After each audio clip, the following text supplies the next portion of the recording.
All right, welcome. And here we go.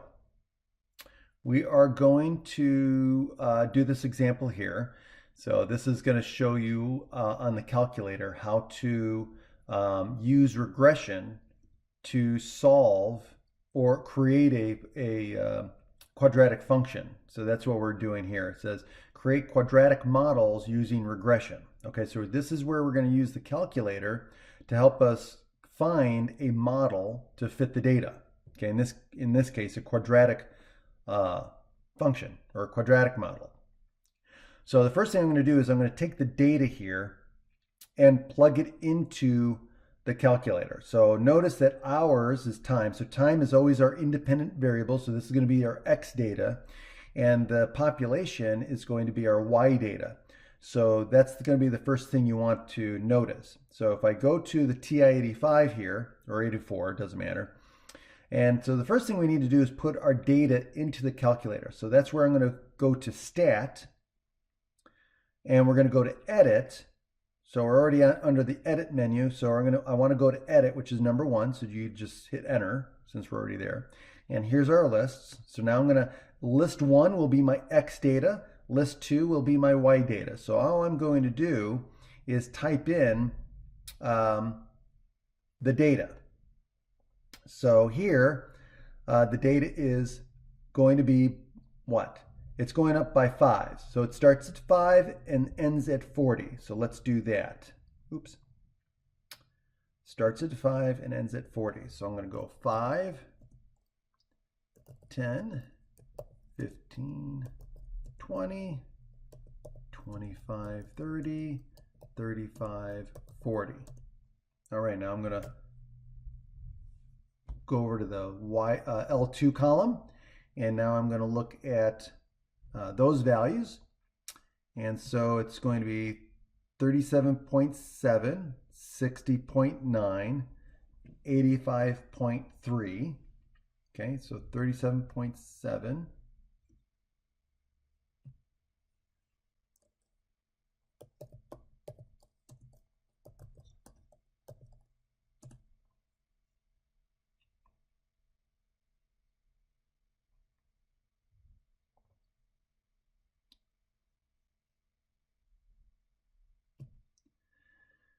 85.3, 96.3,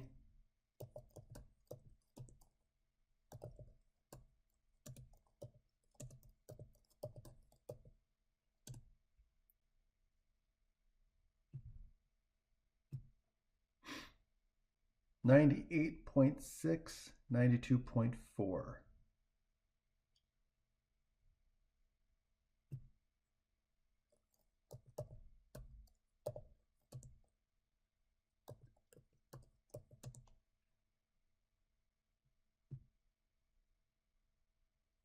Seventy-seven point five, 54.1.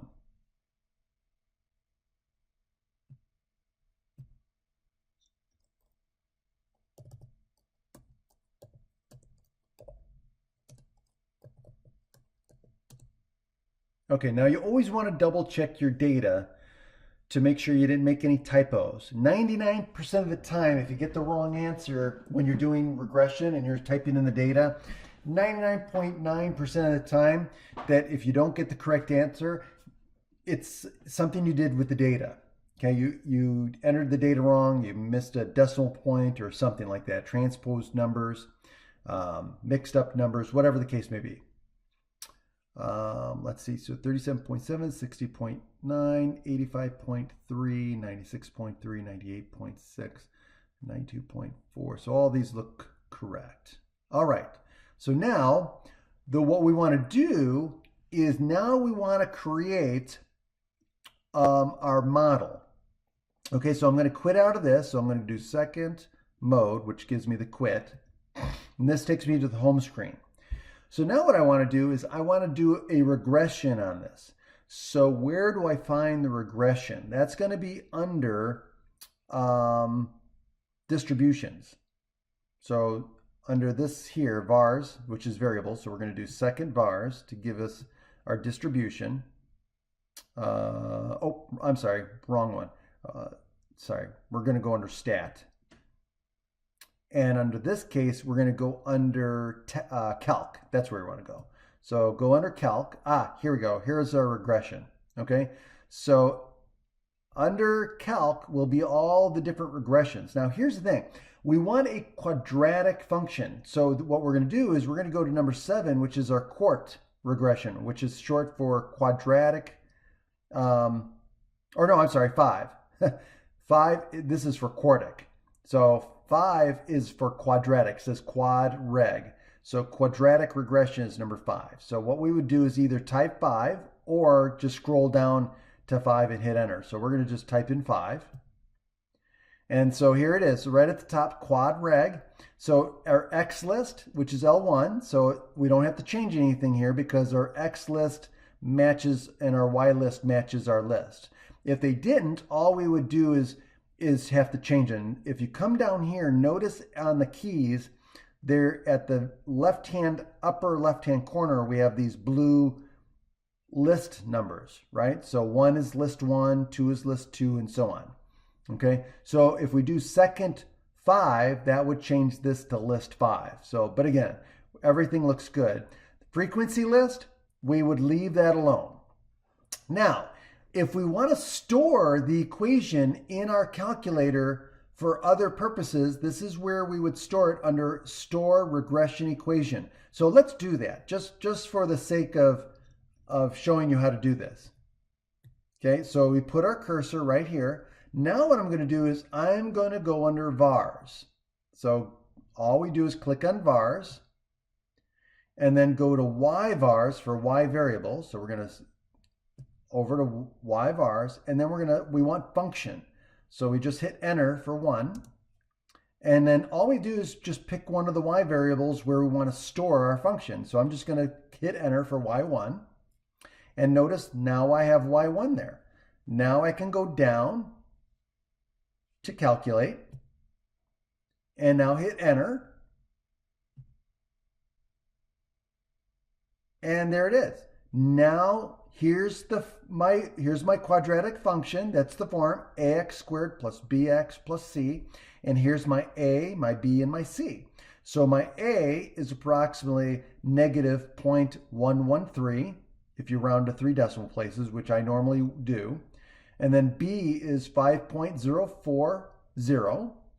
And my c is 38.093. Okay, and so that's how you get your regression equation, your quadratic model. And that's the best model. This uses the least squares regression, right? So this is the best regression model that fits the data that was given. Okay, and I think, what else? Is there anything else that they wanted you to do? Oh, here we go. So now the data of the table represents population of bacteria, so P of T, in the thousands versus the number of hours since the culture was started. Okay, so now it says use regression to find a quadratic function to model the data. We just did that. Round each coefficient to 3 decimal places. Okay, that's what we just did. Now, it says use the model to determine the time at which the population is the greatest. Round to the nearest hour. Okay, so this is where we're going to use our model. So now, since we have the model stored in our calculator, this is going to be great. Okay, so now what are we going to do? So we want to determine the time at which the population is the greatest. All right, so here we go. So now go to y equals, and if we click on y equals, look at that. There's our function. It's already stored in there. So now what I can do is I can go under the calc button here. So if I do second calc, I can calculate all of these things based on my function. So here, what do they want? They want the maximum value, right? We want the maximum. So this is a parabola. So let's quit out of here, or let's go back to y equals, oops, wrong one. Let's go to y equals. Notice that the a value, my leading coefficient here on the x squared key, is negative, which means this is a parabola that opens downward. And so we want to find the maximum value, which is going to be at the vertex. But let's use our calc menu, and let's find the maximum, which is number 4. So just click on number 4, and look at that.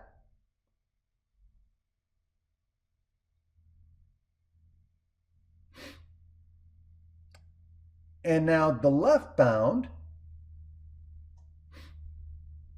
oh, it's right here. Oh, wait a minute. Do we want to do 0? It says the, okay, so here it,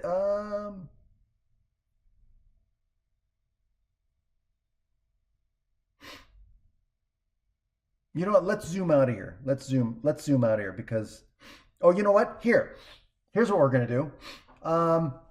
Let's change the window. Let's use zoom, and let's use zoom stat number 9, because this always adjusts the window to fit your data. So let's use zoom stat.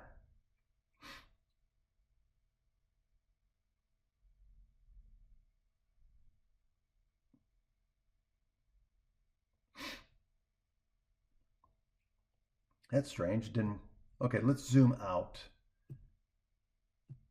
Oops, number 3. Let's zoom out, and let's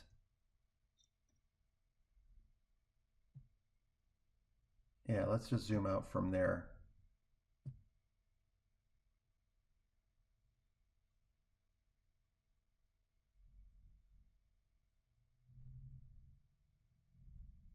Okay, yeah. So now notice here the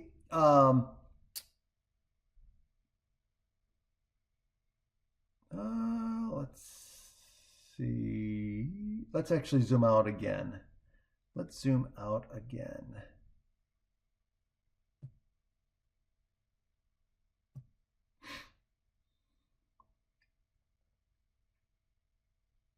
There we go. Okay, now we've got the graph in the window. So now we can use the calc menu and find the maximum. So use calc, and we're going to use 4 for maximum.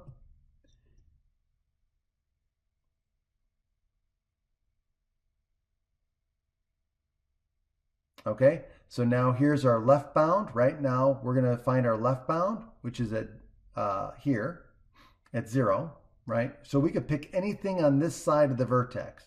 So let's hit enter.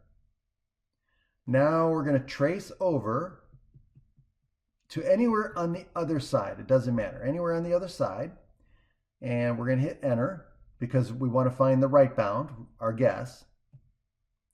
And now we're going to guess where our value is. Right? I'm going to guess right about there. And so what it's doing is it's giving our calculator the parameters to do the to approximate the maximum. And we'll hit enter. And now there it is.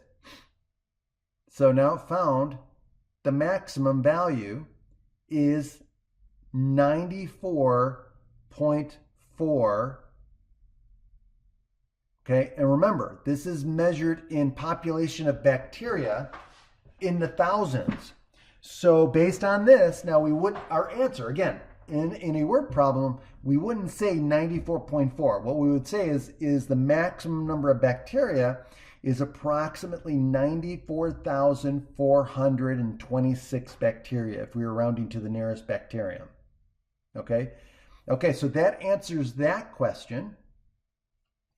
Okay, so that was the maximum population size. Okay. To the nearest hour. Okay, so to the nearest hour would be our x value, right? Because t is time, which is our x, our independent variable. So we didn't answer the question. So let's go back to our calculator. So in this case, X represents time. So that would be 22 hours. So approximately 20, our maximum, our greatest population happens at approximately 22 hours after the culture was started. And then our maximum population size was that 94,426 bacterium, which let's not get ahead of ourselves here. And then, oh yeah, so C was, what's the population? Round to the nearest 100. So in that case, our answer would be 94,400 bacteria. All right. That's it. Have a great day.